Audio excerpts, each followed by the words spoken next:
I'm Ken Sandberg. And I'm Heather Michelle Lawler. Welcome to Campfire Classics, where we try to read those books that look really good on your shelf. We got a new president. Ay, ay, let's get loud.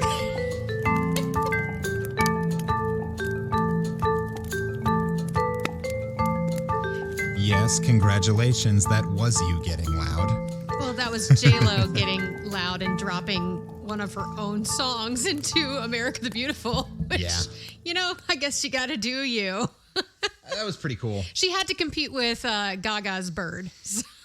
Nothing in that entire inauguration was any competition for Gaga's Bird. That thing was massive and ridiculous. It was amazing. When you started singing, though, I really thought you were going to sing, "We got a new attitude." I wasn't prepared for "We got a new president," or whatever melody it was you sang. I have no idea. It came out of my butt because that's where most of my things come out.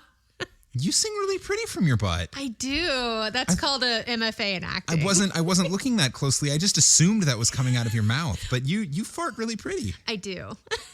I'm a lady. Yeah, I know. I know. But in all seriousness, though, it was a very good inauguration.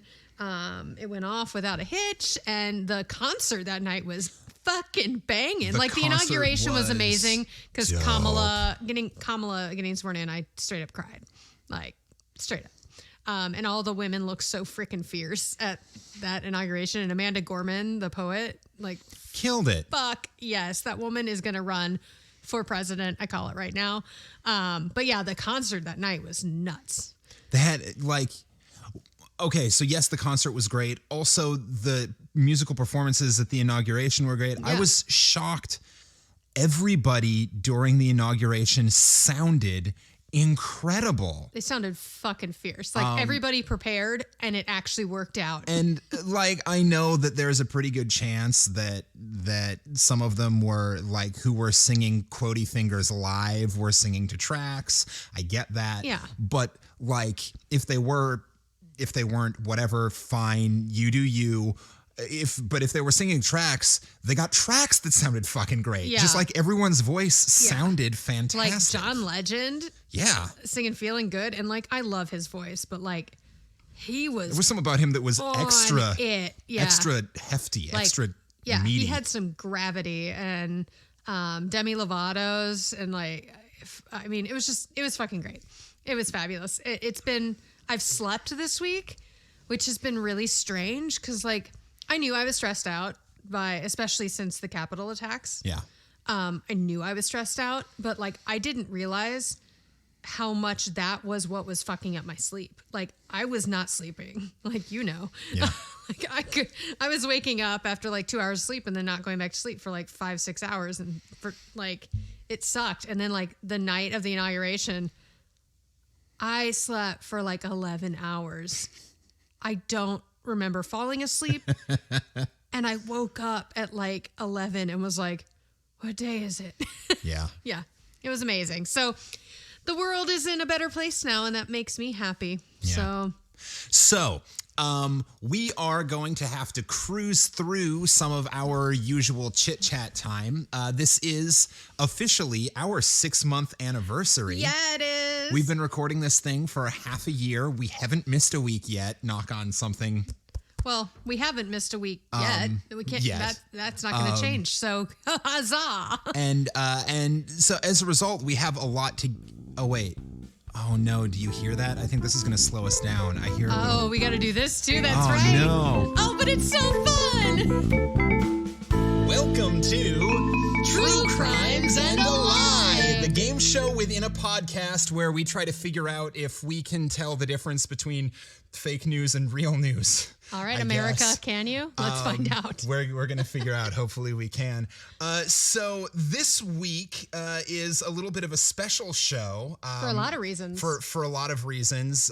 We are celebrating 6 months of putting out this podcast. 6 months this week. But also, for the first time, we have guests to play along with us. Yeah, it's not just going to be Heather trying to outsmart me. I've got Thank God.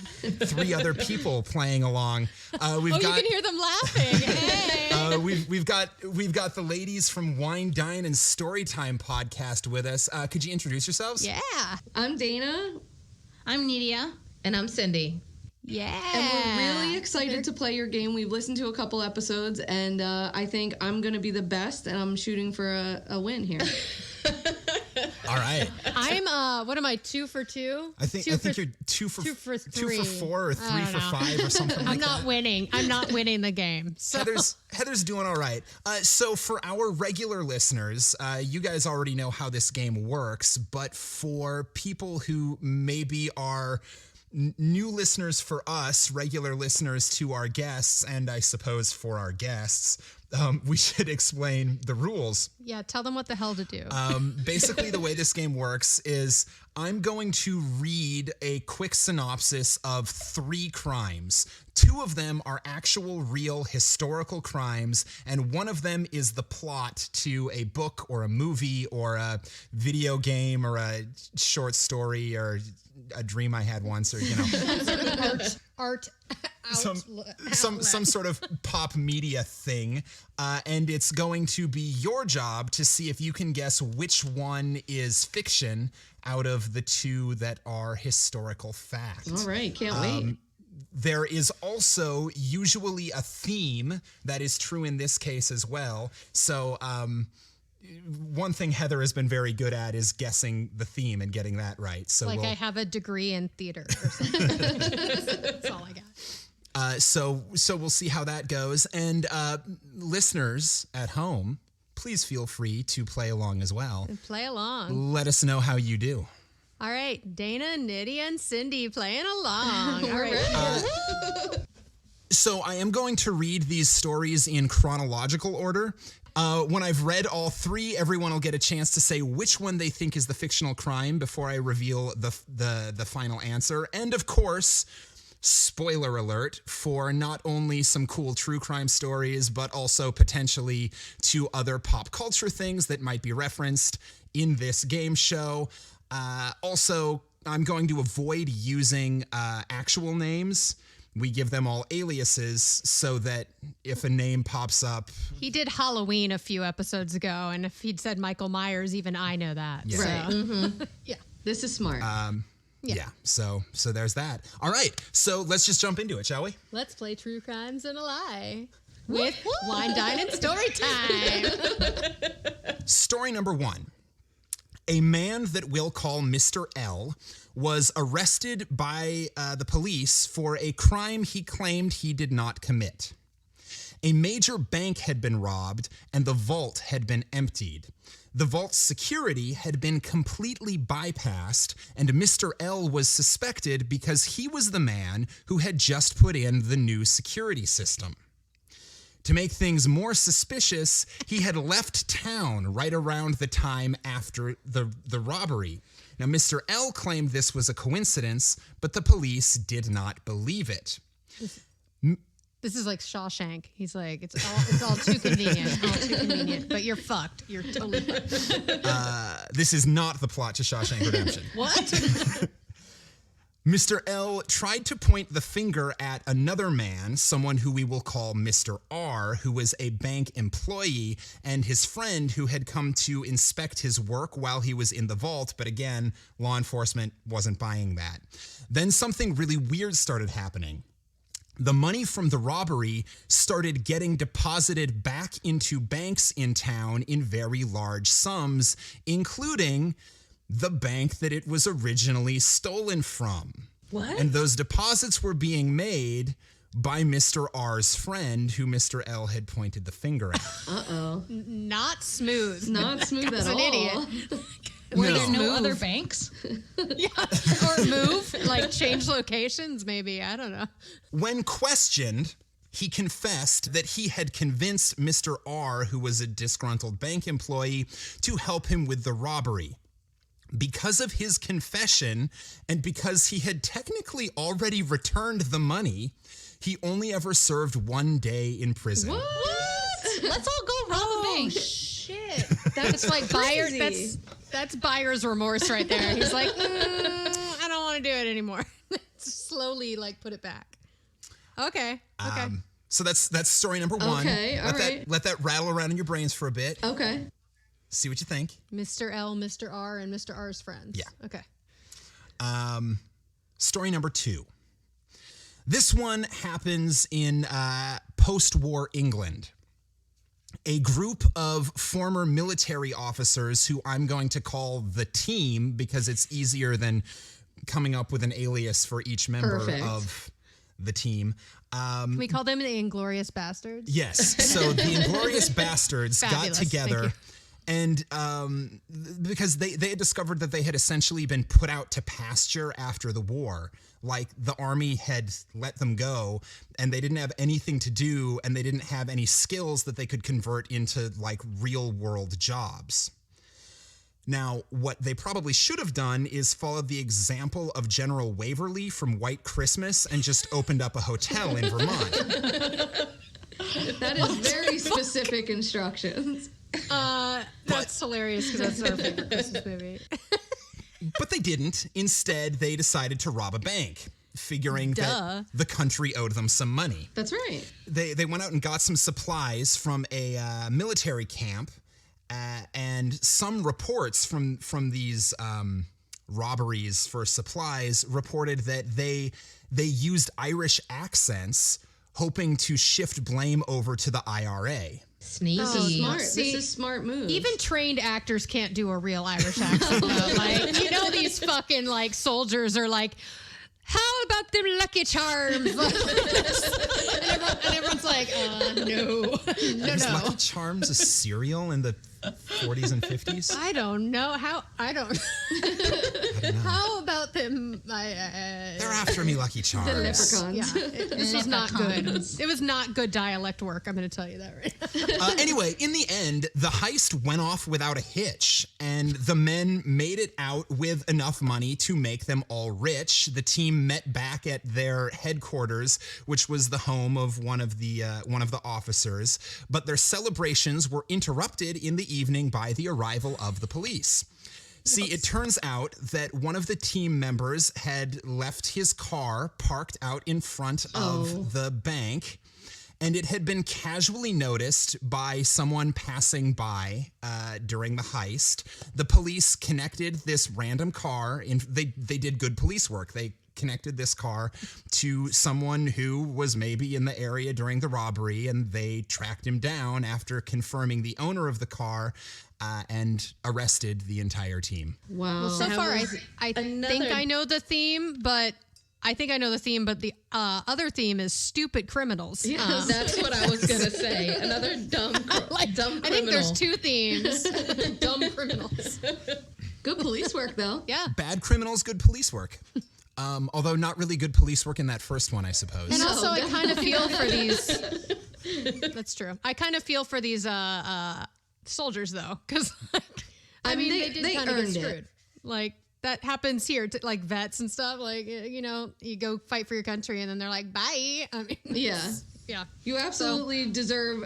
I think you should be able to skim off the top if you almost died for the country, right? Yeah, I think that's fair. So I'm gonna start a petition.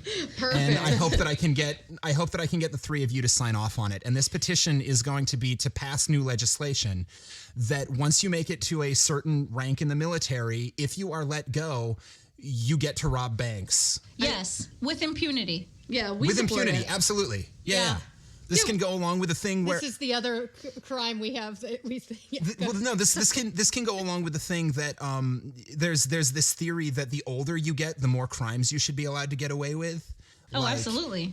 You hit 70 years old and you can no longer be charged with like jaywalking and stuff. You hit 75 and you're allowed to speed. You hit 80 and you're allowed to do 1 felony per year. You hit like 95. You hit 95 and you can straight up murder someone, murder people, and it's cool. And it's fine because really, if you get murdered by a 95-year-old, you deserved probably it. had it coming. If they can hold a knife up. I think collectively, the 3 of us would support this legislature. Great. Wholeheartedly. We'll call Biden and Kamala and see how they feel about it. There's a lot of executive orders this week, so maybe it'll get put in. That's exactly right. All right. So the final crime story. A man who we will call Officer S walked into a bank. It had just been robbed. Officer S had walked into several recently robbed banks over the last few years. He was a police officer. He knew exactly what had happened in this bank. Of course he did. He wasn't just the investigating officer. He was also the one robbing the banks. Oh, snap. Yeah. Disillusioned by police brutality, at least that's what he claimed at his trial, Officer S had turned to a life of crime. He got away with 15 robberies before finally being caught and arrested because someone along the way finally recognized him. That's like the Golden State Killer. Like he was a cop. Yeah, he was. Yeah, Yeah, he was. Out, yeah. He got fired for stealing. Yeah, for stealing, but not for murder until he was like 80 and someone took a fucking 23andMe. Yep. That's exactly right. Oh no shit, is that how he got busted? That is totally how he got busted. We'll talk Yeah. about it later. I'll play you some true crime episodes. Where was I? Oh yeah, so he was caught, he was arrested, he was convicted, and he was sentenced to 75 years in prison. What? While there, Officer S made friends with 2 other inmates. While in physical therapy, 2 of the 3 men overpowered their physician and a guard and escaped prison. And a few months later, they went back and broke out the 3rd of their gang. Oh, shit. And they started robbing banks as a group. But eventually, things fell apart because a call girl that they hired recognized one of the members from a mugshot that police had posted and called law enforcement. Yeah, ladies. That's why. So one of the 3 was caught and arrested. One of the 3 committed suicide rather than going back to prison. Yikes. And Officer S himself fled overseas, but was tracked down by law enforcement. He was caught while biking back to his headquarters and accidentally shot and killed in a struggle for a gun. Whoa. He bled to death on sight. Wow. Damn.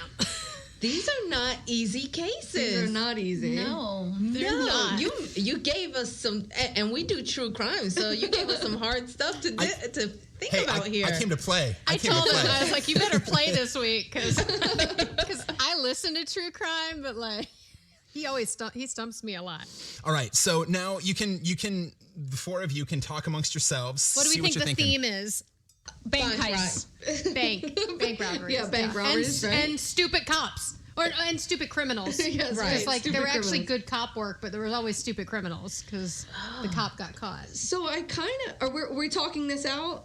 Is that what we Yeah, do? talk it out. Talk it out. Well, I don't know any of them as a true fact. The last one started to sound familiar to me in the beginning, but the way it ended wasn't how like the forensic files I saw of it that I remember, so I'm not 100% sure on it now. I think I told a story that was The similar first to one reminded me of the story you told. Yeah, a couple of them. I've done a couple bank heists before. she's and into robberies and theft and stuff. yeah, Yeah. cat burglary. Really, that's my specialty. That's what I thought. When I heard the first one, I was like, oh, that's that one Yeah. the first episode that I came on with you guys Yeah, the to maple do. syrup one.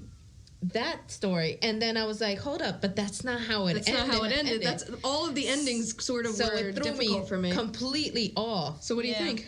I think the second one was a lie. What's your guess? I think that's probably a fair statement. Only because like the first story has 1 day in jail, which sounds about right. See, that sounds so far fetched to me. I don't. Was he I don't white? see that. Well, then he spent 1 day in jail. Yep. Yeah, I don't think that the legal system works the way that we want it to work, and that wouldn't surprise me. But do you think criminals would be dumb enough to put the money back? Do you think that somebody would write a story where somebody does 1 day in jail?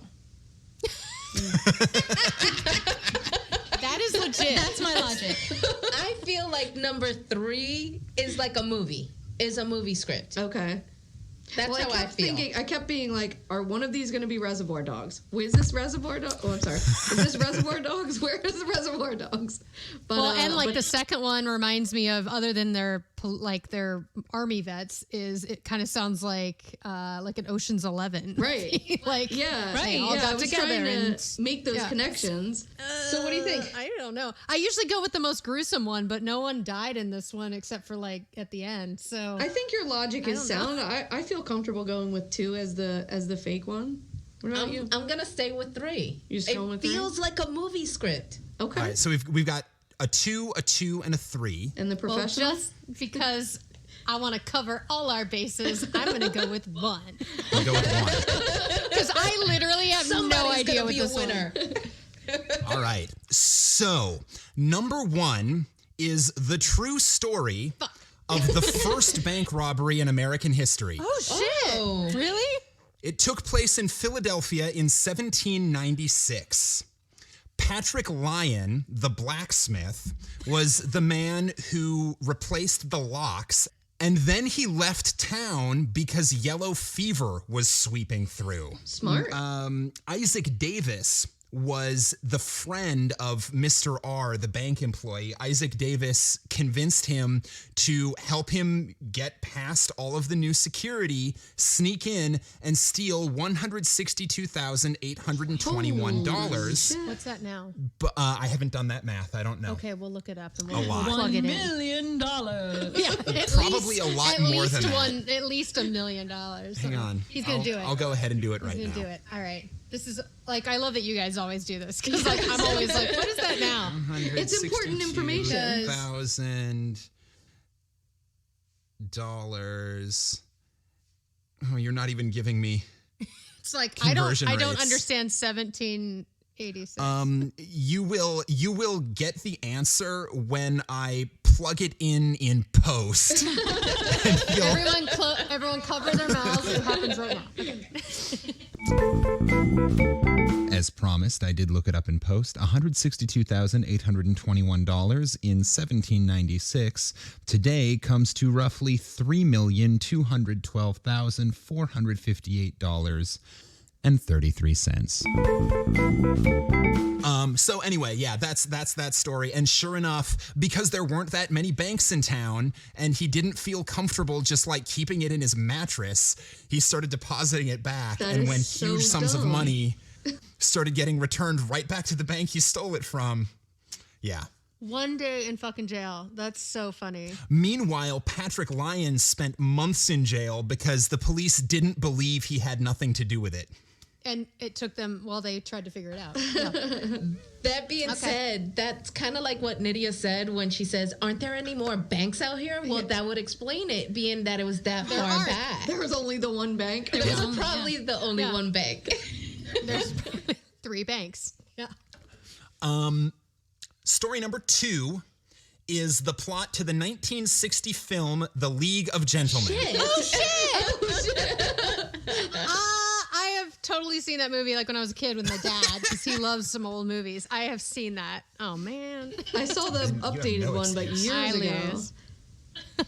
The League But of Gentlemen. 1960. So I knew it was a movie somewhere. It just wasn't the right one. A League of Gentlemen. Now, number 3 is the true story of Officer Stander, a police officer in South Africa. That's where we're trending. Is that why you did this? No, it's not. Oh, shit. So, turns out he never wanted to be a cop, but his dad was like huge in law enforcement. He felt pressure from his family to go into law enforcement.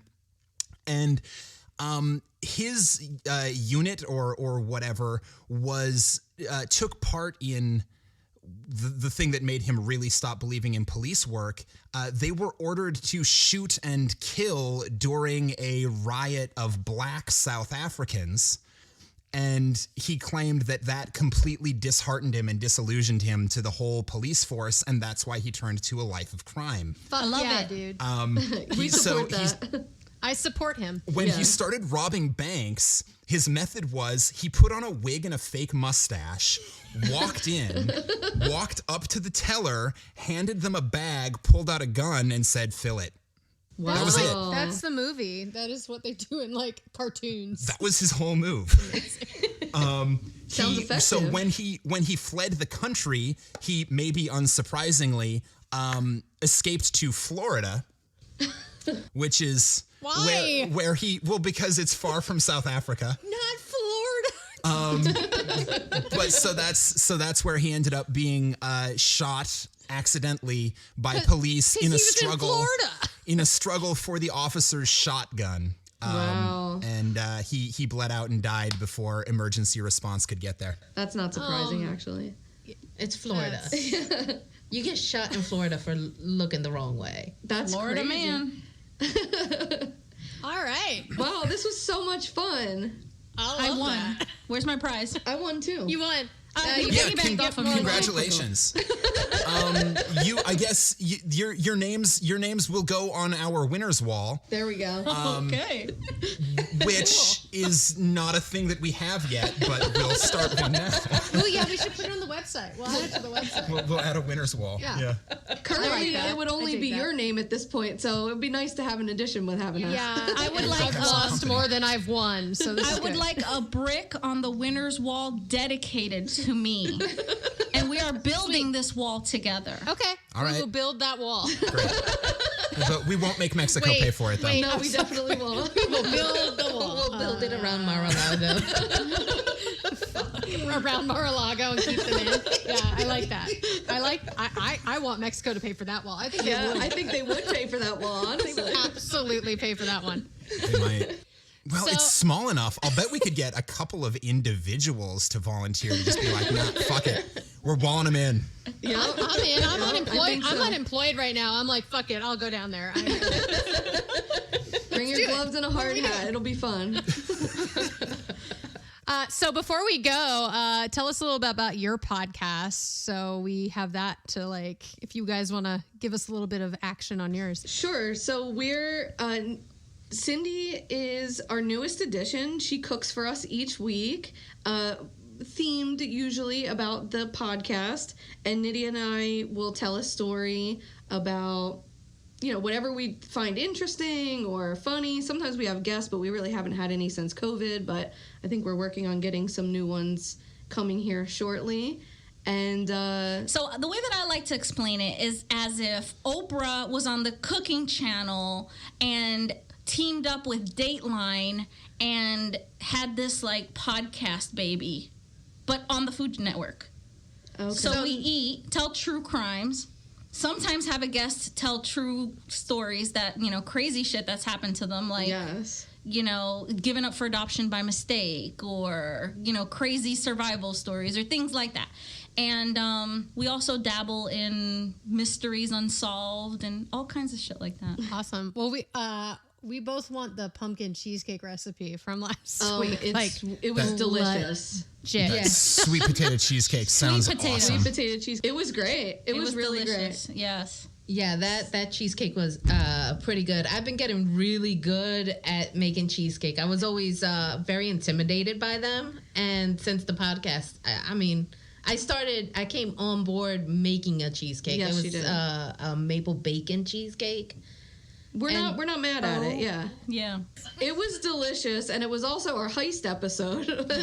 So it kind of goes with the theme for this whole episode. Yeah, here. yeah. Oh, yeah. Yeah. Let's Yeah. put it this way. I added bacon grease to the crust. It was delicious. Yeah. Yeah. All right. It was Yeah, I like the sound of awesome. I want to eat that. You have given me much to think about. Thank you for joining us. for reaching out, and we're so excited. You're our first guest. We wanted to do it, but during COVID, it's fucking hard. It's a nightmare. It's just a nightmare. Yeah, Yeah. and we're really enjoying your podcast. So, Thank you so much. thanks. so everyone listening, whether you're our listeners or their listeners, go listen. This has been True Crimes and a Lie.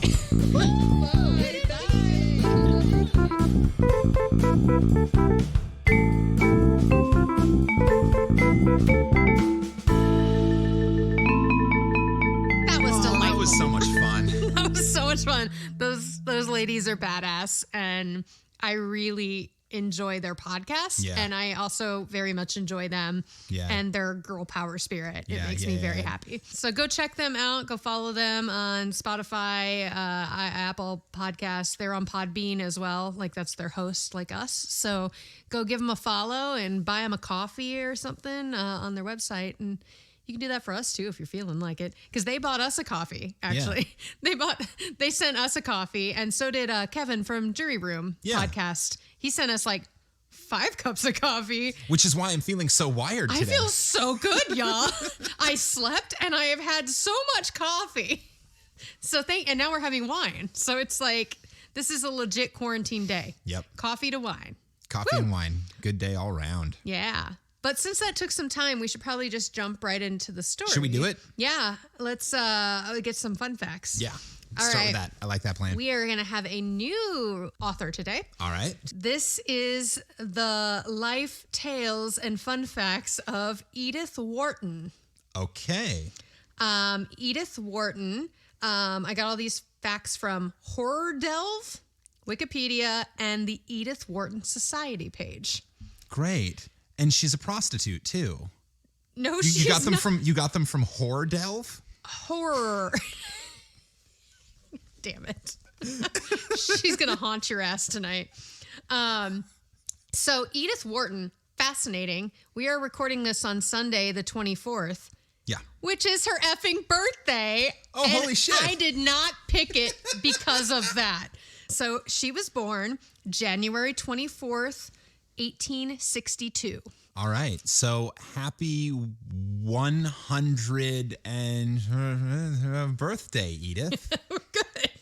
I was like, is he going to do the math? 139. Cool. No. Yay. No, that's not right. 159. 159. Boom. All right. Happy birthday, girl. So she was born Edith Newbold Jones to George Frederick Jones and Lucretia Rylander. Like, Lucretia. that's a rough name, man. It's a great name. Lucretia. Yeah. She was born near Brownstone at 14 West 23rd Street, New York City. So she's a New York City girl. She was very upper class. Okay. And like known as the aristocracy. And she portrays this a lot in her books because this was during a very tumultuous time. She was born during the Civil War. Yeah. So her dad, the Joneses, is very wealthy and socially prominent, and they are keeping up with the Joneses. His family is where that saying comes from. Really? Yes. Keeping Shit. up with the Joneses. So really high society, New York, like aristocracy. And that's his, so her her paternal side is. She is those Joneses. She is those Joneses. Huh. She changed her name. I wonder why. Hard to be taken seriously as an artist when everyone knows you as, that rich bitch. Oh, that woman. Oh, God. Yeah, no, she, you will find out she was very much about getting away from that. So her parents spent a lot of time in her childhood in Europe, living in Europe to avoid the economic issues that were happening in the States. They basically just wanted to get out of there. And they also wanted their kids they had 2 other kids to have culture in their lives. So from 1866 to 1872, so she was only 4 when they moved there. They went to and lived in France, Italy, Germany, and Spain. Sweet. For over 4 years. I don't know if they spent a year in each one or like what they did. During the travels, Edith became fluent in French, German, and Italian. So now she speaks English. She's fluent in 4 languages. Okay, so actually, in a lot of ways, her childhood was very similar to yours in that she spent a lot of time in Europe. I just didn't learn any languages. But you did learn the native language of the European country you were staying in. England? England, yeah. So I say weird things like the boot of my car and I love bubble and squeak. Yeah. Which I do, y'all. She started writing stories and poetry at an early age. And when she was 4 or 5, her parents told a story, and this is very much like me, where she played making up. And she would pick up a big book, like a pretty book that she liked, and she would stand in front of her family and wouldn't read the book. She would make up a story on the spot with an open book, turning the pages as if she was reading the book and improvising the story. That's awesome. Isn't that cool? I love mean, that's that. what I did, but with like theater, and music and stuff. I actually did something similar too. I have vague memories of this that, you know, my mom and dad would read me, you know, kids books, Clifford the Big Red Dog, whatever, like the simple ones, the sort of Curious cardboard George books. and yeah. And when I was old enough to really get the information and like I had internalized the story and knew all of the words, but too young still to be able to read, I would pick up the book and recite the story that was in the book and get it right. Oh, that's fun. But I couldn't You can read memorize. it. You memorized it. I had memorized it, and like I knew where the pages turned. So Yep. it was. So they're like, our kid's a fucking genius. And No, then they're like, he's just a mimic. He's just gonna be an actor. No. So her parents were like, this was her fun thing. And at age 15, she published her first work, which was a translation of a German poem. So I guess she didn't write it. She just translated it. I'm guessing it was an adaptation. And she was paid $50 for that. Oh, sweet. So it was published. It was just a translation. That was her first thing. Now, her parents did not want her to be a famous writer and did not want their name in print because it was not considered proper for a woman at this time to have her name in print. I mean, it's kind of like Little Women, if you've seen. So they published the poem under the name of her father's friend, E.A. Washburn, who was a cousin of Ralph Waldo Emerson. And Emerson supported women's education. So he was like, yeah, like the family was like, yeah, do it. It's fine. She also secretly wrote that year a 30,000 word novella called Fast and Loose. Oh, shit. Which eventually was published. Fast and Loose. I have not read it. I will only make assumptions. She continued to publish poetry under false names or anonymously for a long time. But then in 1878, they'd moved back to the States and she decided to do her duty to her family and come out as a debutante and have her like coming out season. I'm not going to spend a lot of time on her love interest, so I'm going to give you a real brief because she's way too cool. Sure. So she took time to be a debutante. She was with a guy. The parents didn't like him. He was kind of sketchy. So they got engaged, but then broke it off before they got married. And then she got married to another guy in 1885 and was married to him for quite some time till 1913. But he had severe, like, mental health issues. Okay. So he basically became a recluse, like, and like did not leave the house and eventually had to be like hospitalized. So a year before he was like, before they got divorced, she started having an affair with someone who was like a writer in New York. But he didn't know because he wasn't super sound he wasn't of mind. leaving the bedroom. And they got divorced, and then she never remarried. And she also didn't stay with the affair guy. So she was like, bye, bye, bye. She's a badass. Bye. I want to jump over all that because she did way cool stuff. So after her divorce, she decided to go back to Europe. Of course, this was right as World War I was breaking out. So she decided to still go. She went to Paris and moved into an apartment, and she spent 4 years there purely helping the war effort for France. One of the first causes she undertook was in August 1914, and she opened a workroom for unemployed women where people were fed and paid 1 franc a day. It began as 30 women and turned to 60. Then when the Germans invaded Belgium in the fall of 1914 and Paris was flooded with refugees, she helped set up American hostels for refugees and managed to get them shelter, meals, clothes, and eventually created an employment agency to help them find work. Awesome. She collected more than $100,000 on their behalf. So that's a lot of money. That's over A buttload of money. buttload of money back then. In 1915, she organized the Children of Flanders Rescue Committee, which gave shelter to nearly 900 Belgian refugees who had fled their homes. She also had connections with the French government because of all her work. So she was one of the few foreigners in France allowed to travel to the front lines in World War I. So she actually, like, they drove to, like, the front.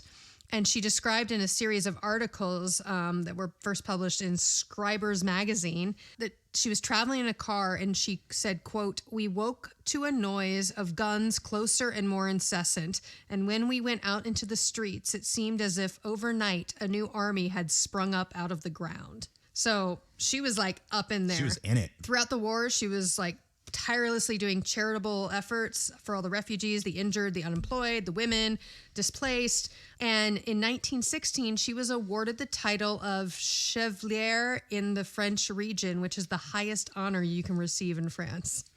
What a badass. Hell yeah. Like, such a fucking badass. So then she decided, well, I like writing. I'm going to start doing this more myself. Now, she had already published some stuff, but that was not her focus. She was really focused on the war effort.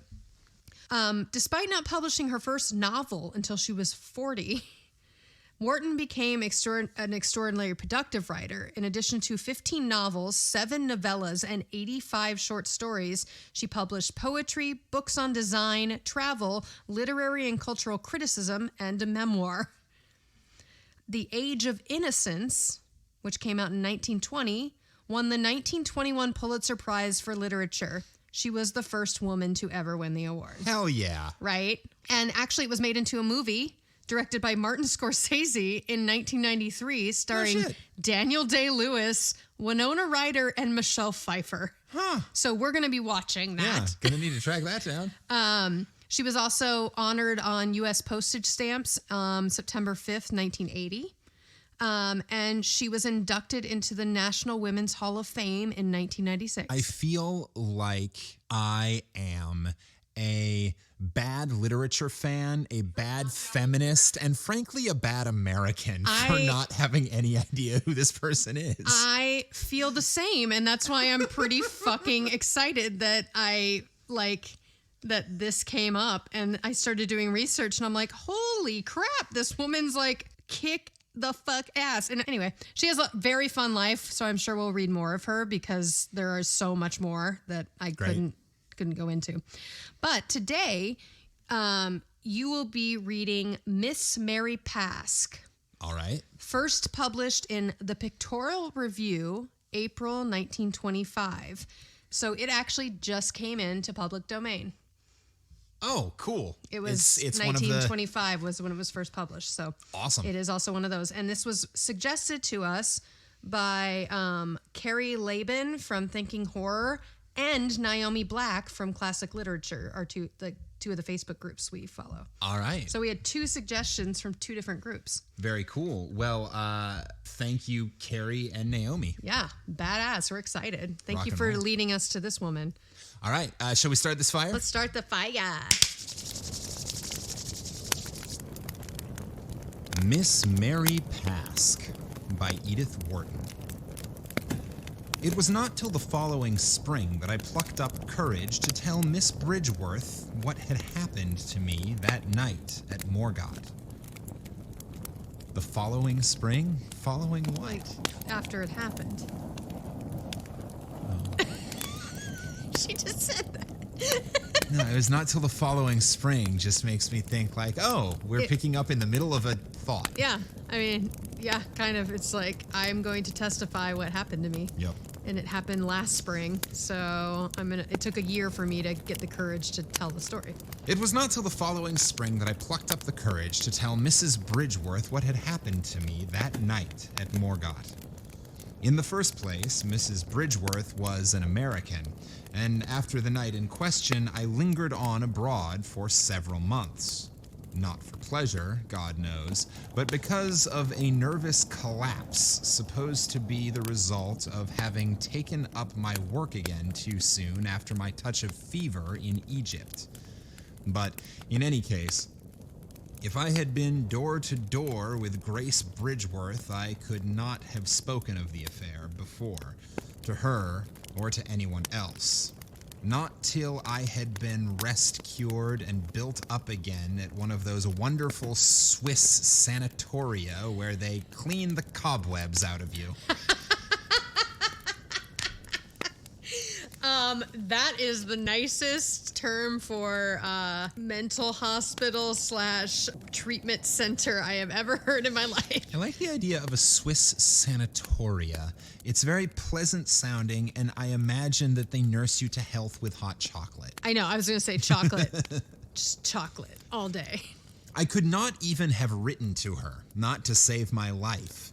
The happenings of that night had been overlaid with layer upon layer of time and forgetfulness before I could tolerate any return to them. So I think we went over the main fact of she was in a frickin' mental institution because of what it happened. Yes. Okay. Yeah. So, shit. All right, I'm Because ready. of what happened that night at Morgoth. Sounds like it fucked her up good, so... The beginning was idiotically simple. Just the sudden reflex of a New England conscience acting on an enfeebled constitution. I had been painting in Brittany in lovely but uncertain autumn weather.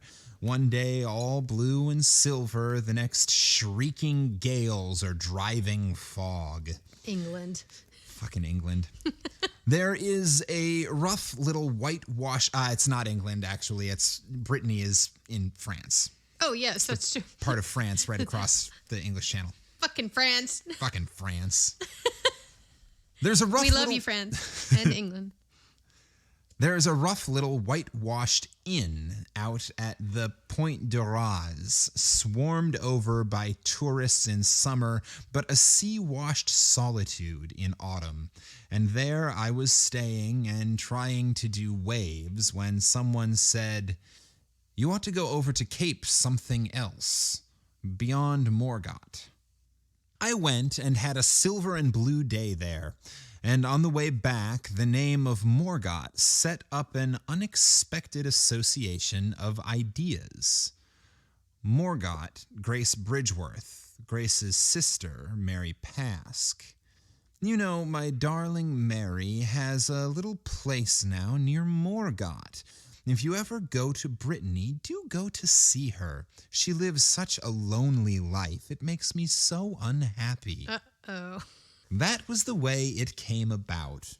I had known Mrs. Bridgeworth well for years, but had only a hazy, intermittent acquaintance with Mary Pask, her older and unmarried sister. Well, you know it's trouble. She's not married. She's an old spinster in France. That woman maid. having a good time. Grace and she were greatly attached to each other, I knew. It had been Grace's chief sorrow when she married my old friend Horace Bridgeworth and went to live in New York that Mary, from whom she had never before been separated, obstinately lingered in Europe, where the two sisters had been traveling since their mother's death. I never quite understood why Mary Pask refused to join Grace in America. Grace said it was because she was too artistic. But knowing the elder Mary Pask and the extremely elementary nature of her interest in art, I wondered whether it were not rather because she disliked Horace Bridgeworth. I'm going to guess, yeah. There was a third alternative, more conceivable if one knew Horace. And that was that she may have liked him too much. That was actually what I was thinking when she didn't like him. Because he was flirty with her and then he married her sister. But that again became untenable, at least I supposed it did, when one knew Miss Pask. Oh, is she? Miss Pask, with her round, flushed face, her innocent, bulging eyes, her old maidish flat decorated with art tidies, and her vague and timid philanthropy. Aspire to Horace. Well, it was all rather puzzling, or would have been if it had been interesting enough to be worth puzzling over. Wow, this woman has opinions. Got feelings about things. Now, to be fair, whatever happened to her fucked her up, and she's allowed to have opinions She's allowed about to have that. opinions. Well, it was all rather puzzling, or would have been, if it had been interesting enough to be worth puzzling over, but it was not. Mary Pask was like hundreds of other dowdy old maids, cheerful derelicts content with their innumerable little substitutes for living. Even Grace would not have interested me particularly if she hadn't happened to marry one of my oldest friends and to be kind to his friends. Oh, damn, this woman's about to get a rude awakening of the real world. She did say that she wrote about these hoity-toity stuck-up people. And she knew all the rich realizing- bitches, so she might as well write about the rich bitches. And realizing the world was not always as it seems. So we're talking about Grace. She was a handsome, capable, and rather dull woman, absorbed with her husband and children, and without an ounce of imagination. And between her attachment to her sister and Mary Pask's worship of her, there lay an inevitable gulf between the feelings of sentimentality unemployed and those whose affections are satisfied. Wow. But a close intimacy had linked the two sisters before Grace's marriage, and Grace was one of the sweet, conscientious women who go on using the language of devotion about people whom they live happily without seeing. So that when she said, "You know, it's years since Mary and I have been together, not since little Molly was born. If only she'd come to America. Just think, Molly is 6 and has never seen her darling auntie." When she said this and added, "If you go to Brittany, promise me you'll look up my Mary," I was moved in that dim depth of one where unnecessary obligations are contracted. We've all been there. So she got guilted into looking up her friend's sister. We have all been there. It's like, if you go here, make sure you check this out. It's my favorite spot. And you go, and it's like a restaurant, and it's the most disgusting place you've ever eaten. But you can't tell your friend that. And so it came about on that silver and blue afternoon, the idea Morgott, Mary Pask, to please Grace, suddenly unlocked the sense of duty in me. Very well, I would chuck a few things into my bag, do my day's painting, go to see Miss Pask when the light faded, and spend the night at an inn in Morgott. To this end, I ordered a rickety one-horse vehicle to await me at the inn when I got back from my painting, and in it I started out towards sunset to hunt for Mary Pask.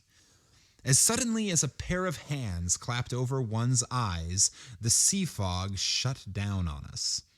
A minute before, we had been driving over a wide, bare upland, our backs turned to a sunset that crimsoned the road ahead. Now the densest night enveloped us. No one had been able to tell me exactly where Miss Pask lived, but I thought it likely that I should find out at the Fisher's hamlet toward which we were trying to make our way, and I was right. An old man in a doorway said yes, over the next rise, and then down the lane to the left that led to the sea, the American lady who always used to dress in white. Oh, he knew, near the Baie de Trépassé. Do we have another cottage by the sea? Like creepy woman by herself?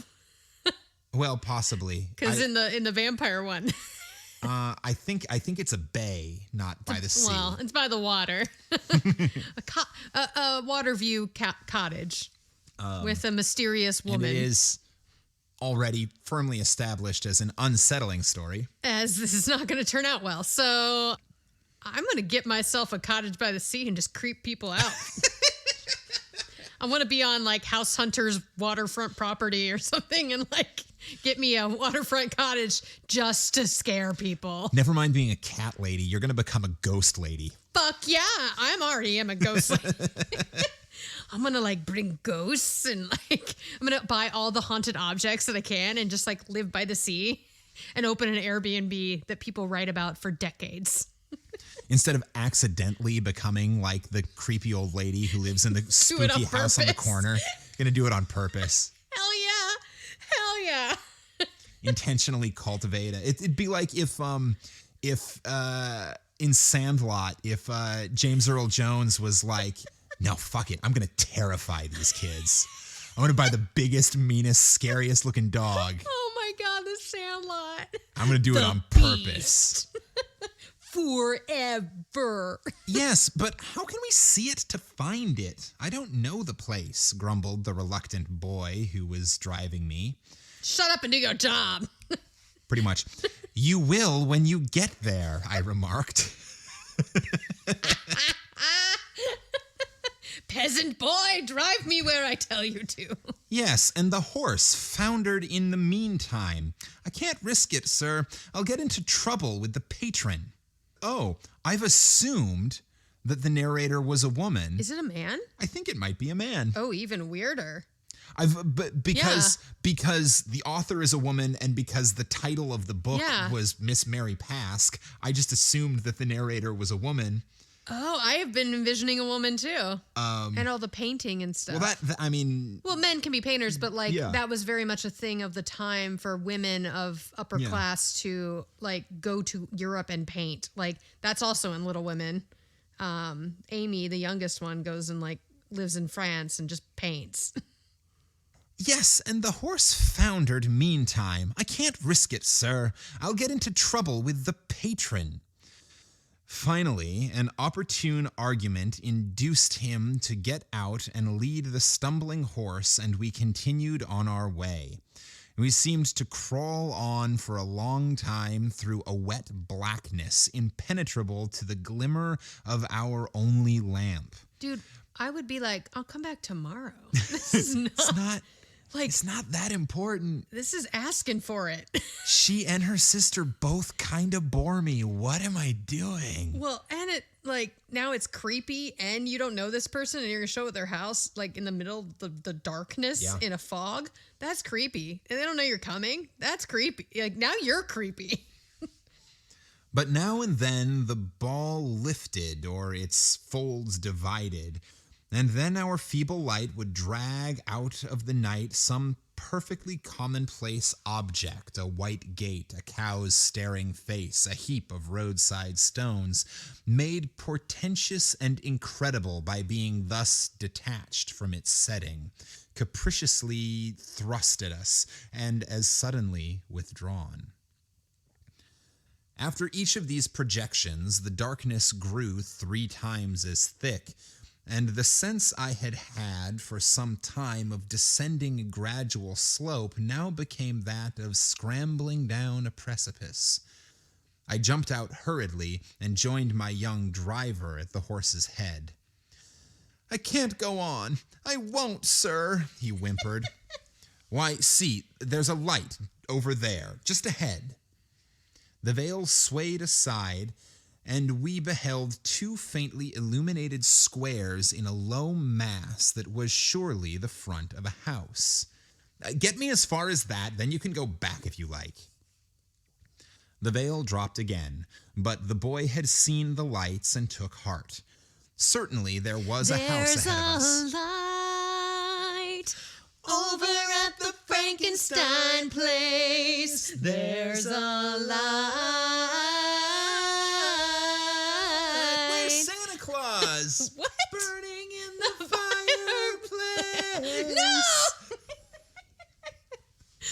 Sorry, this is very Rocky Horror. It's wet and cold and dark. I'm going to go to that house. Certainly there was a house ahead of us, and certainly it must be Miss Pask's, since there could hardly be 2 in such a desert. Besides, the old man in the hamlet had said, "Near the sea," and those endless modulations of the ocean's voice so familiar in every corner of the Breton land that one gets to measure distances by them rather than by visual means, had told me for some time past that we must be making for the shore. The boy continued to lead the horse on without making any answer.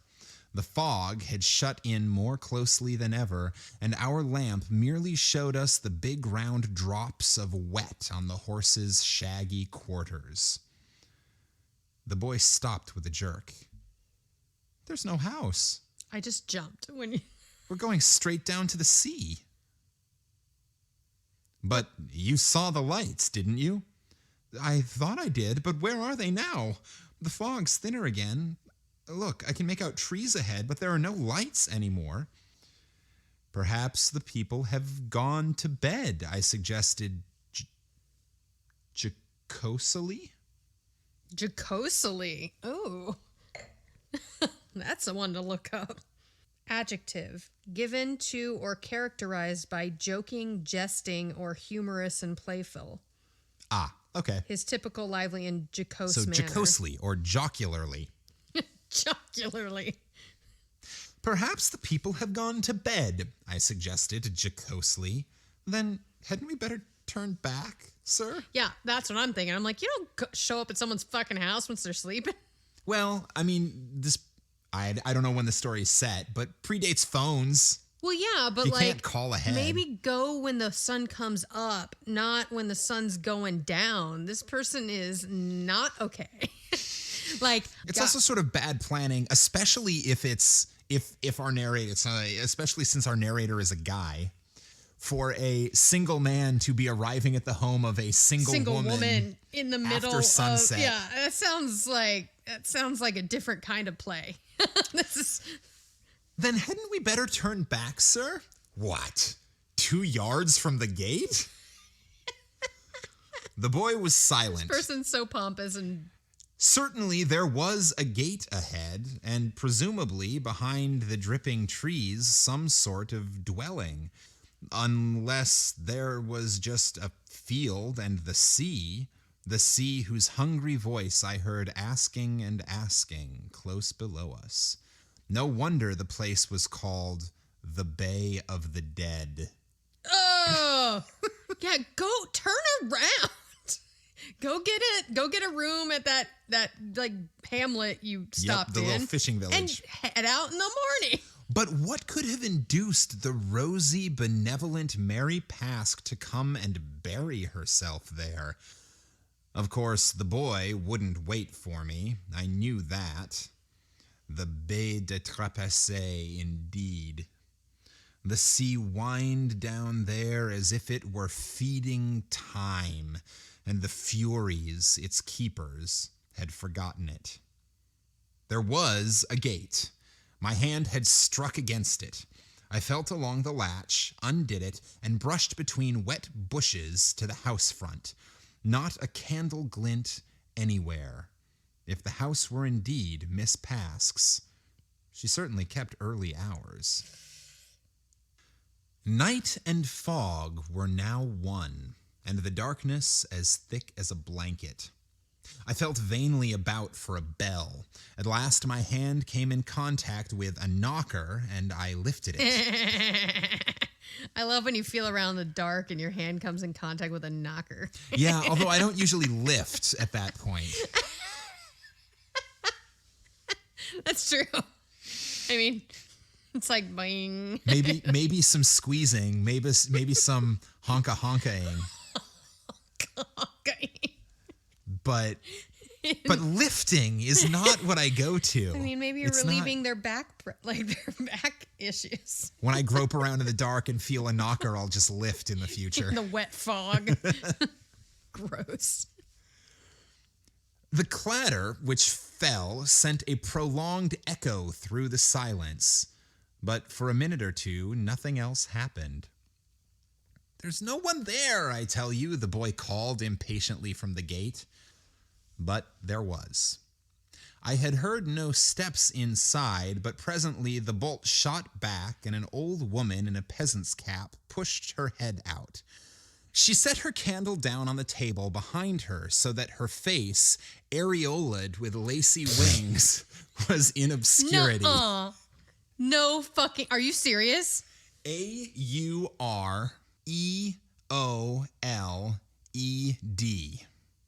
Oriole, not areoled. No, Aureoled.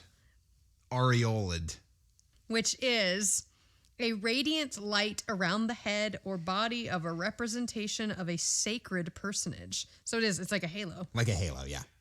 I like areola. Well, it gets the Which is same also image. a circular image. It radiates from the center of the knocker. That is fair. We put you in that headspace with all the talk of knockers. So She had set her candle down on a table behind her so that her face, aureoled with lacy wings, was in obscurity, but I knew she was old by the stoop of her shoulders and her fumbling movements. The candlelight, which made her invisible, fell upon my face, and she looked at me.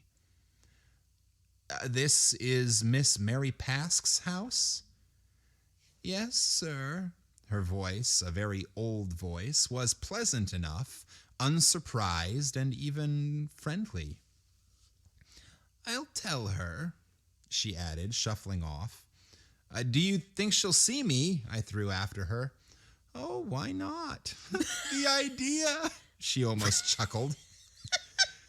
As she retreated, I saw that she was wrapped in a shawl and had a cotton umbrella under her arm. Obviously, she was going out, perhaps going home for the night. I wondered if Mary Pask lived all alone in her hermitage. The old woman disappeared with the candle, and I was left in total darkness. After an interval, I heard a door shut at the back of the house and then a slow clumping of aged sabots along the flags outside. The old woman had evidently picked up her sabots in the kitchen and left the house. What's a sabot? I assume a type of boot. Sabots. I think it's French. Oh, well, that makes sense. Oh, yeah, it's like a clog. A kind of simple shoe shaped and hollowed out from a single block of wood, traditionally worn by French and Breton peasants. Well, there you go. And if it's French, it's probably actually pronounced sabot. Yeah. So, and then a slow clumping of aged sabots along the flags outside. The old woman had evidently picked up her sabot in the kitchen and left the house. She's like, bye. I wondered if she had told Miss Pask of my presence before going, or whether she had just left me there, the butt of some grim practical joke of her own. Certainly there was no sound within doors. The footsteps died out. I heard a gate click. Then complete silence closed in again. That woman just like got the fired. fog. That woman got fired. I wonder, I began within myself, and at that moment a smothered memory struggled abruptly to the surface of my languid mind. But she's dead! Mary Pask is dead! I almost screamed it aloud in my amazement. It was incredible, the tricks my memory had played on me since my fever. I had known for nearly a year that Mary Pask was dead, had died suddenly the previous autumn. And though I had been thinking of her almost continuously for the last 2 or 3 days, it was only now that the forgotten fact of her death suddenly burst up again to consciousness. Dead. But hadn't I found Grace Bridgeworth in tears and crepe the very day I had gone to bid her goodbye before sailing for Egypt? Hadn't she laid the cable before my eyes, her own streaming with tears, while I read, "Sister died suddenly this morning, requested burial in garden of house, particulars by letter," with the signature of the American consul at Brest, a friend of Bridgeworth's, I seemed to recall. I could see the very words of the message printed on the darkness before me. As I stood there, I was a good deal more disturbed by the discovery of the gap in my memory than by the fact of being alone in a pitch-dark house, either empty or else inhabited by strangers. Once before of late, I had noted this queer temporary blotting out of some well-known fact, and here was a second instance of it. Decidedly, I wasn't as well over my illness as the doctors had told me. Well, I would get back to Morgat and lie up there for a day or two doing nothing, just eating and sleeping. Been like, whoa. In my self-absorption, I had lost my bearings and no longer remembered where the door was. I felt in every pocket in turn for a match, but since the doctors had made me give up smoking, why should I have found one? That sucks. There you go. Everyone keeps smoking, so you always have a lighter or a match on you in case you show up at a deserted haunted house. Yeah. I will say smokers tend to do okay in horror movies. They always have matches. Yep. You can also use it to if you can smoke your cigarette and flick it into the pool of gasoline that the monster or the murderer or whatever has happened to walk into. That's a good way to either kill them or at least distract them long enough for you to escape. That's true. I mean, I always have a lighter and I don't smoke. Yes. So Remember, kids, smoke. And that's why our show is not appropriate for children. Also, we say fuck a lot. The failure to find a match increased my sense of irritated helplessness, and I was groping clumsily about the hall among the angles of unseen furniture when a light slanted along the rough-cast wall of the stairs. I followed its direction, and on the landing above me I saw a figure in white shading a candle with one hand and looking down. A chill ran along my spine, for the figure bore a strange resemblance to that of Mary Pask as I used to know her. "Oh, it's you!" she exclaimed in the cracked, twittering voice, which was at one moment like an old woman's quaver, at another like a boy's falsetto. She came shuffling down in her baggy white garments with her usual clumsy, swaying movements, but I noticed that her steps on the wooden stairs were soundless. Well, they would be, naturally. Oh, fuck. Oh, fuck. Oh, no. I'm assuming she's friendly, at least. Casper the Friendly Ghost. I hope so. I don't know. She might also have some grudges. I stood without a word, gazing up at the strange vision above me and saying to myself, there's nothing there, nothing whatever. It's your digestion or your eyes or some damn thing wrong with you somewhere. Okay, Charles Dickens. It's an undigested piece of meat. But there was the candle, at any rate. And as it drew nearer and lit up the place about me, I turned and caught hold of the door latch, for remember I had seen the cable and Grace in crepe. "Why, what's the matter with you? I assure you, you don't disturb me," the white figure twittered, adding with a faint laugh, "I don't have so many visitors nowadays." Oh, my God. She had reached the hall and stood before me, lifting her candle shakily and peering up into my face. "You haven't changed, not as much as I should have thought, but I have, haven't I?" She appealed to me with another laugh, and abruptly she laid her hand on my arm. I looked down at the hand and thought to myself, that can't deceive me. Oh, God. Did the little boy leave? That boy left. Yeah. That boy out of there. The driver pieced out. The second the housekeeper showed up. Yeah, he Oh, gone. my God. He is stuck there alone in the middle of fucking nowhere with a damn ghost. I'm so excited. Now we're about to learn something about our narrator's fetishes. Did you just say we're about to learn about our narrator's fetishes? I have always been a noticer of hands. Oh, and candle wax. The key to character that other people seek in the eyes, the mouth, the modeling of the skull, I find in the curve of the nails, the cut of the fingertips, the way the palm, rosy or sallow, smooth or seamed, swells up from its base.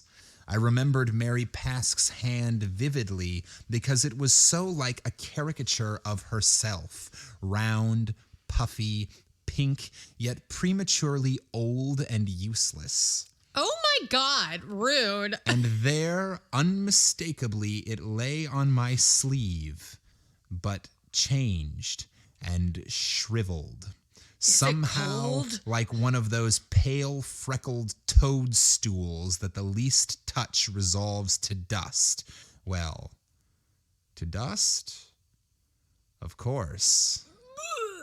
Oh, God. I looked at the soft, wrinkled fingers with their foolish little oval fingertips that used to be so innocently and naturally pink and now were blue under yellowing nails, and my flesh rose in ridges of fear. "Come come in, she fluted, cocking her white, untidy head on one side and rolling her bulging blue eyes at me. The horrible thing was that she still practiced the same arts, all the childish wiles of a clumsy, capering coquetry. I felt her pull on my sleeve, and it drew me in her wake like a steel cable. The room she led me into was, well, unchanged is the term generally used in such cases, for as a rule, after people die, things are tidied up, furniture is sold, remembrances are dispatched to the family, but some morbid piety, or Grace's instructions perhaps, had kept this room looking exactly as I suppose it had in Miss Pask's lifetime. I wasn't in the mood for noting details, but in the faint dabble of moving candlelight, I was half aware of bedraggled cushions, odds and ends of copper pots, and a jar holding a faded branch of some late-flowering shrub. A real Mary Pask interior. Okay, so we now know Mary did. Who is that other woman? Are there just, is this where the dead, like, spinsters hang out? Yeah, this is it's like, it's a retirement home for people who are Have retired. well past retirement age. And never got married. So, and that's their punishment, Yeah. is they all have to hang It's out. a retirement home for, with bunny fingers, retired spinsters. Retired spinsters. All right, I like this. I could write a musical about this. It's like Spoon River Anthology meets Best Little Horror House in Texas. Holy shit, that's amazing. Right? I just went, this is a musical. All right. Not this, but that yeah. idea. No, get to work. I'll help you with the arrangements. Got it. And for our 1 year anniversary episode, we can present like a concept recording album. We'll just do it on TikTok. That's what people do now. All right, stay tuned, everybody. The white figure flitted spectrally to the chimney piece, lit 2 more candles, and set down the third on a table. I hadn't supposed I was superstitious, but those 3 candles. Hardly knowing what I did, I hurriedly bent and blew one out. Oh, 3. Because 3 is an evil number. Her laugh sounded behind me. 3 candles. You still mind that sort of thing? I've got beyond all that, you know, she chuckled. Such a comfort, such a sense of freedom. A fresh shiver joined the others already coursing over me. Come and sit down by me, she entreated, sinking to a sofa. It's such an age since I've seen a living being. Oh my God. Oh my God. I love this woman. I love this dead woman. Her choice of terms was certainly strange. And as she leaned back on the white slippery sofa and beckoned me with one of those unburied hands, my impulse was to turn and run. But her old face, hovering there in the candlelight with the unnaturally red cheeks like varnished apples and the blue eyes swimming in vague kindliness, seemed to appeal to me against my cowardice, to remind me that, dead or alive, Mary Pask would never harm a fly.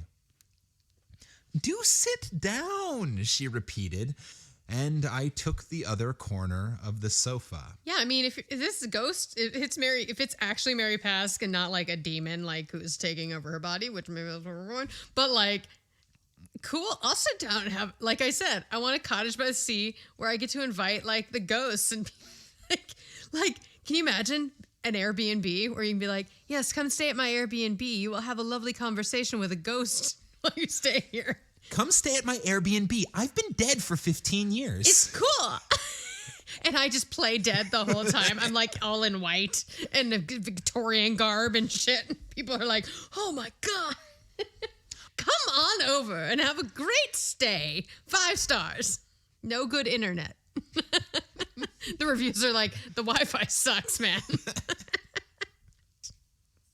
It's so wonderfully good of you. I suppose Grace asked you to come? She laughed again. Her conversation had always been punctuated by rambling laughter. It's an event, quite an event. I've had so few visitors since my death, you see. Oh, she knows. Okay. Another bucketful of cold water ran over me.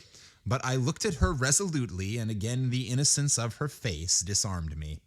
I cleared my throat and spoke with a huge, panting effort, as if I had been heaving up a gravestone. You live here alone? I brought out. Oh, I'm glad to hear your voice. I still remember voices, though I hear so few, she murmured dreamily. Yes, I live here alone. The old woman you saw goes away at night. She won't stay after dark. She says she can't. Isn't it funny? But it doesn't matter. I like the darkness. She leaned to me with one of her irrelevant smiles. The dead, she said, naturally get used to it. Holy shit. Once more I cleared my throat, but nothing followed. She continued to gaze at me with confidential blinks. And Grace, tell me all about my darling. I wish I could have seen her again just once. Her laugh came out grotesquely. Apparently you can. She's just got to come to the house. When she got the news of my death, were you with her? Or was she terribly upset? I stumbled to my feet with a meaningless stammer. I couldn't answer.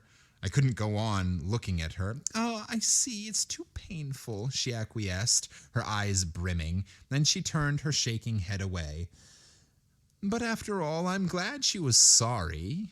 It's what I've been longing to be told and hardly hoped for. Grace forgets. She stood up, too, and flitted across the room, wavering nearer and nearer the door. Thank God, I thought. She's going. Do you know this place by daylight? She asked abruptly. I shook my head. It's very beautiful, but you wouldn't have seen me then. You'd have had to take your choice between me and the landscape. I hate the light. It makes my head ache, and so I sleep all day. I was just waking up when you came. She smiled at me with an increasing air of confidence. Do you know where I usually sleep? Down below there, in the garden. Her laugh shrilled out again. There's a shady corner down at the bottom where the sun never bothers one. Sometimes I sleep there till the stars come out.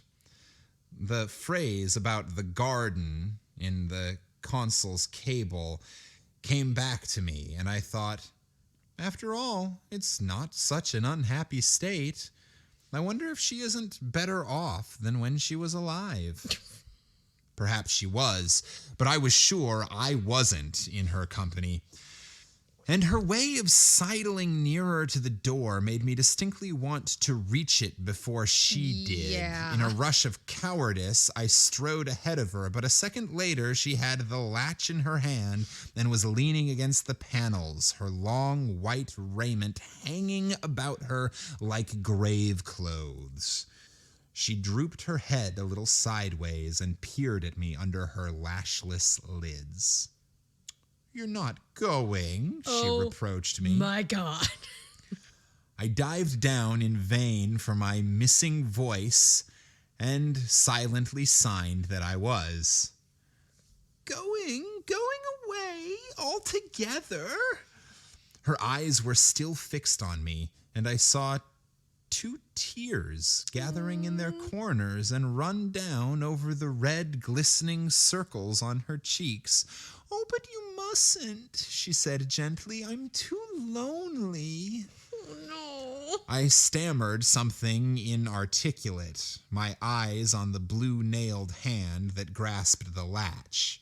Suddenly, the window behind us crashed open, and a gust of wind surging in out of the blackness extinguished the candle on the nearest chimney corner. I glanced back nervously to see if the other candle were going out too. You don't like the noise of the wind? I do. It's all I have to talk to. People don't like me much since I've been dead. Queer, isn't it? The peasants are so superstitious. At times I'm really lonely. Her voice cracked in a last effort at laughter, and she swayed toward me, one hand still on the latch. Lonely, lonely, if you knew how lonely. It was a lie when I told you I wasn't, and now you come and your face looks friendly and you say you're going to leave me. No, no, no, you shan't. Or else why did you come? It's cruel. I used to think I knew what loneliness was after Grace married, you know. Grace thought she was always thinking of me, but she wasn't. She called me darling, but she was thinking of her husband and children. I said to myself then, you couldn't be lonelier if you were dead. But I know better now. There's been no loneliness like this last year's. None. And sometimes I sit here and think if a man came along someday and took a fancy to you... She gave another wavering cackle. Well, such things have happened, you know, even after youth's gone. A man who'd had his troubles too, but no one came. Till tonight. Oh my God. And now you say you're going? Suddenly she flung herself toward me. Oh, stay with me just tonight. It's so sweet and quiet here. No one need know. No one will ever come and trouble There's us. some necrophilia weird shit about that. I think, technically, this is reverse necrophilia. Because she's going to sleep with him? Because she's dead and she has a fetish for sleeping with living people. Yes, I guess so. But if he does it, it's still necrophilia. I think this is creep. Like she's unstable at the moment. I feel like there's a lot of unstable going on. There's a lot of unstable in this his house. Yeah. I ought to have shut the window when the first gust came. I might have known there would soon be another, fiercer one. It came now, slamming back the loose-hinged lattice, filling the room with the noise of the sea and with wet swirls of fog, and dashing the other candle to the floor. The light went out, and I stood there. We stood there, lost to each other in the roaring, coiling darkness. Oh my God. My heart seemed to stop beating. I had to fetch up my breath with great heaves that covered me with sweat. The door. Well, I knew I had been facing it when the candle went. Something white and wraith-like seemed to melt and crumple up before me in the night, and avoiding the spot where it had sunk away, I stumbled around it in a wide circle, got the latch in my hand, caught my foot in a scarf or sleeve, trailing loose and invisible, and freed myself with a jerk from this last obstacle. I had the door open now. As I got into the hall, I heard a whimper from the blackness behind me, but I scrambled on to the hall door, dragged it open, and bolted out into the night. I slammed the door on that pitiful low whimper, and the fog and wind enveloped me in healing arms. When I was well enough to trust myself to think about it all again, I found that a very little thinking got my temperature up and my heart hammering in my throat. No use. I simply couldn't stand it, for I'd seen Grace Bridgeworth in crepe, weeping over the cable, and yet I'd sat and talked with her sister on the same sofa, her sister who'd been dead a year. The circle was a vicious one. I couldn't break through it.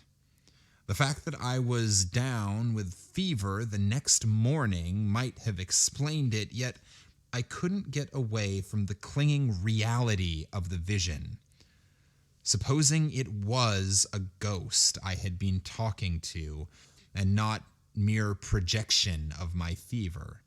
Supposing something survived of Mary Pask enough to cry out to me the unuttered loneliness of a lifetime, to express at last what a living woman had always had to keep dumb and hidden.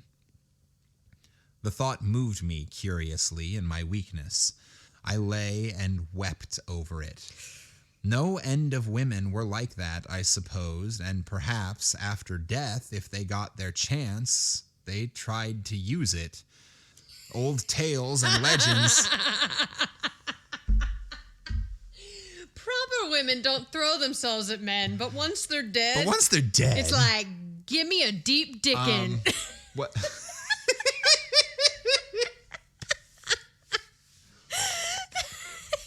So what you're telling me is all women are reverse necrophiliacs. All women or all dead women? Or is it just the repressed ones? I think it's just the ones that she probably died a virgin because I'm thinking of the time.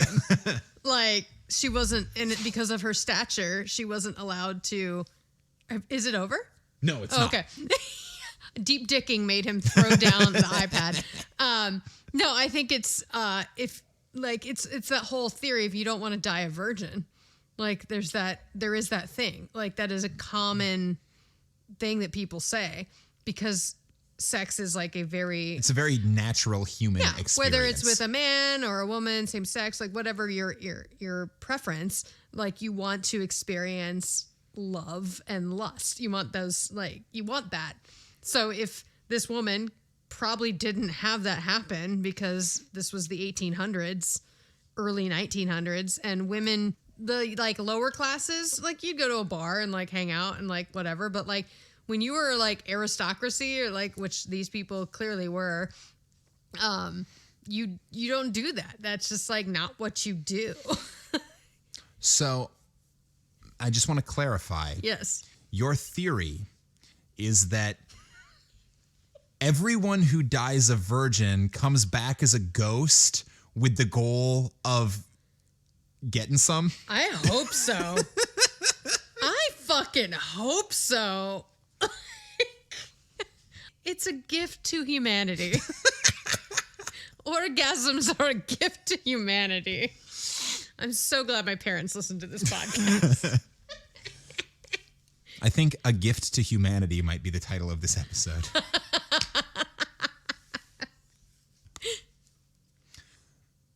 The thought moved me curiously. In my weakness, I lay and wept over it. No end of women were like that, I supposed, and perhaps after death, if they got their chance, they tried to use it. Old tales and legends floated through my mind. The Bride of Corinth, the medieval vampire. But what names to attach to the plaintive image of Mary Pask? My weak mind wandered in and out among these visions and conjectures, and the longer I lived with them, the more convinced I became that something which had been Mary Pask had talked with me that night. I made up my mind when I was up again to drive back to the place in broad daylight this time, to hunt out the grave in the garden, that shady corner where the sun never bothers one, and appease the poor ghost with a few flowers. Yeah, she wants some flowers, but they ain't floral. She wants you to take hers. But the doctors decided otherwise, and perhaps my weak will unknowingly abetted them. At any rate, I yielded to their insistence that I should be driven straight from my hotel to a train for Paris, and thence transshipped like a piece of luggage to the Swiss sanatorium they had in view for me. Oh, shit. Of course, I meant to come back when I was patched up again. And meanwhile, more and more tenderly, but more intermittently, my thoughts went back from my snow mountain to that wailing autumn night above the Baie de Trépasset, and the revelation of the dead Mary Pask, who was so much more real to me than ever the living one had been. After all, why should I tell Grace Bridgeworth ever? I had had a glimpse of things that were really no business of hers. If the revelation had been vouchsafed to me, ought I not to bury it in those deepest depths where the inexplicable and unforgettable sleep together? And besides, what interest could there be to a woman like Grace in a tale she could neither understand nor believe in? She would just set me down as queer, and enough people had done that already. My first object, when I finally did get back to New York, was to convince everybody of my complete return to mental and physical soundness. And into this scheme of evidence, my experience with Mary Pask did not seem to fit. Yeah, I don't think that's a good story to tell if you're trying to convince everyone you're okay. Hey, I'm really sane. Also, let me tell you about this time a ghost came on to me. Let me tell you about when I showed up at a ghost house in the middle of the night and she was like, "Give it to me, baby." Give it to me, baby. All things considered, I would hold my tongue. But after a while, the thought of the grave began to trouble me. I wondered if Grace had ever had a proper gravestone put on it. The queer, neglected look of the house gave me the idea that perhaps she had done nothing, had brushed the whole matter aside to be attended to when she next went abroad. That's a shitty sister, first of all. Grace forgets, I heard the poor ghost quaver. Grace forgets. No, decidedly there could be no harm in putting tactfully just that one question about the care of the grave. The more so as I was beginning to reproach myself for not having gone back to see with my own eyes how it was kept. Grace and Horace welcomed me with all their old friendliness, and I soon slipped into the habit of dropping in on them for a meal when I thought they were likely to be alone. Nevertheless, my opportunity didn't come at once. I had to wait for some weeks. And then, one evening, when Horace was dining out and I sat alone with Grace, my glance lit upon a photograph of her sister, an old faded photograph which seemed to meet my eyes reproachfully. Gross. It's like those paintings that like follow you. By the way, Grace, I began with a jerk, I don't believe I ever told you. I went down to that little place of your sister's the day before I had that bad relapse. Oh, jeez. At once, her face lit up emotionally. "Oh, no, you never told me. How sweet of you to go." The ready tears overbrimmed her eyes. "I'm so glad you did." She lowered her voice and added softly, "And did you see her?" The question sent one of my old shudders over me. I looked with amazement at Mrs. Bridgeworth's plump face, smiling at me through a veil of painless tears. "I do reproach myself more and more about darling Mary," she added tremulously, "but tell me everything." There was a knot in my throat. I felt almost as uncomfortable as I had in Mary Pask's own presence, yet I had never before noticed anything uncanny about Grace Bridgeworth. What the fuck? I forced my voice up to my lips. "Everything? Oh, I can't..." I tried to smile. "But you did see her." I managed to nod, still smiling. Her face grew suddenly haggard. Yes, haggard. "And the change was so dreadful that you can't speak of it? Tell me, was that it?" I shook my head. After all, what had shocked me was that the change was so slight, that between being dead and alive, there seemed after all to be so little difference except that of a mysterious increase in reality. But Grace's eyes were still searching me insistently. "You must tell me," she reiterated. "I know I ought to have gone there long ago." "Yes, perhaps you ought." You think, bitch? It's your own sister. I hesitated. To see about the grave, at least. She sat silent, her eyes still on my face. Her tears had stopped, but her look of solicitude slowly grew into a snare of something like terror. Hesitatingly, almost reluctantly, she stretched out her hand and laid it on mine for an instant.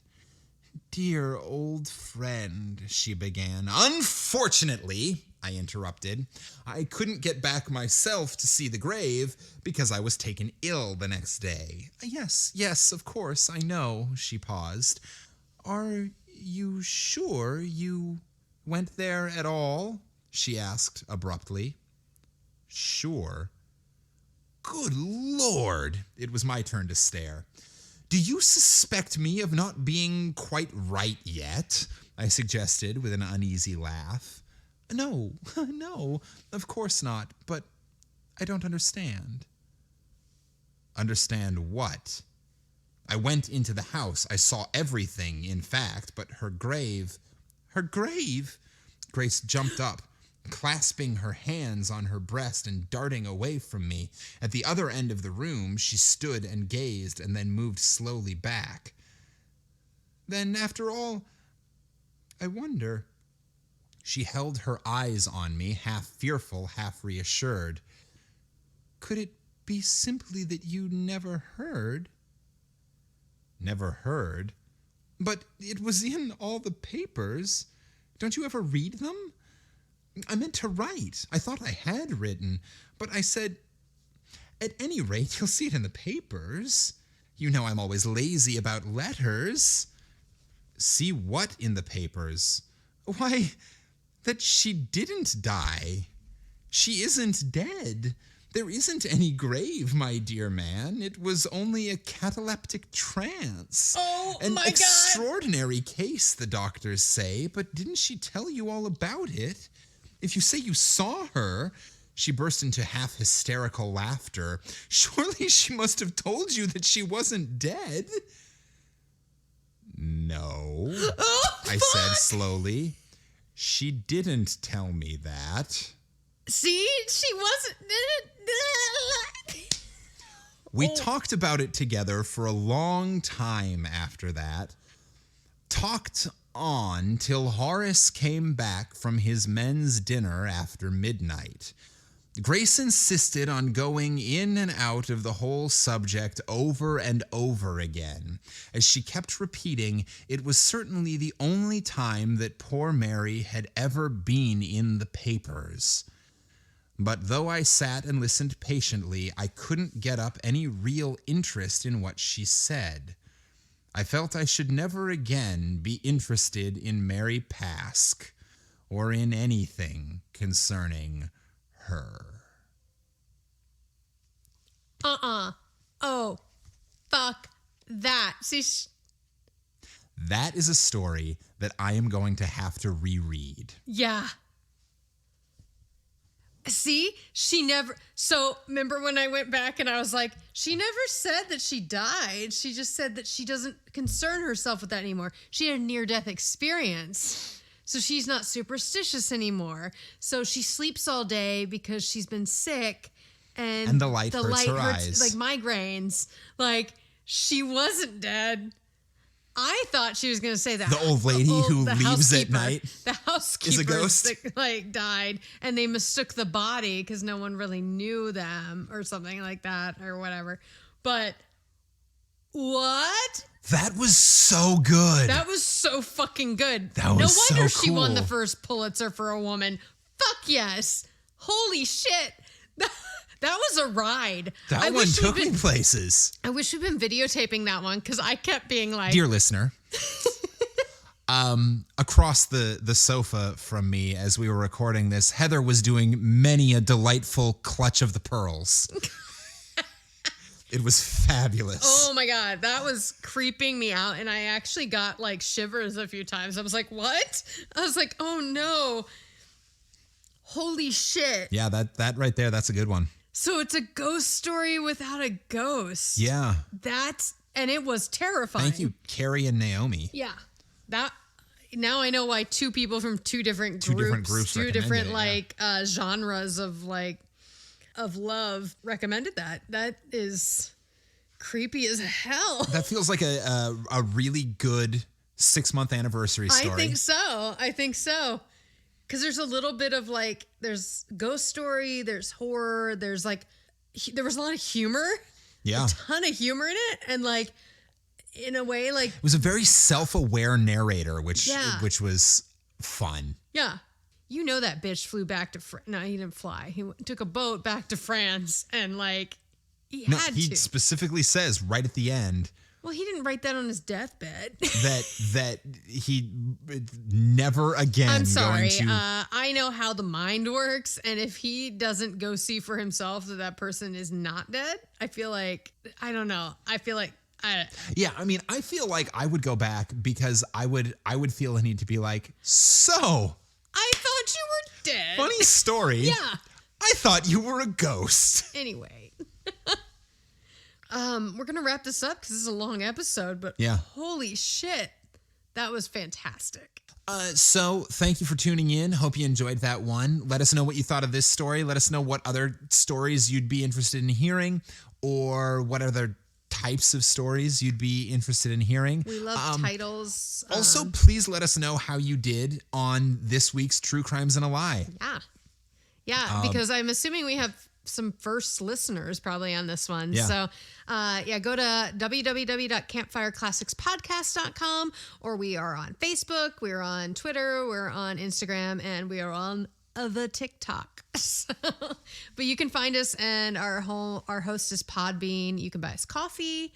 We love coffee. You can become a patron if you really like us. And yeah, it's been 6 months. This has been fun. It's been fun.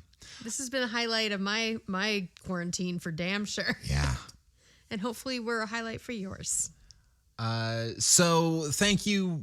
Wine Diamonds. Once again, listeners, thank you.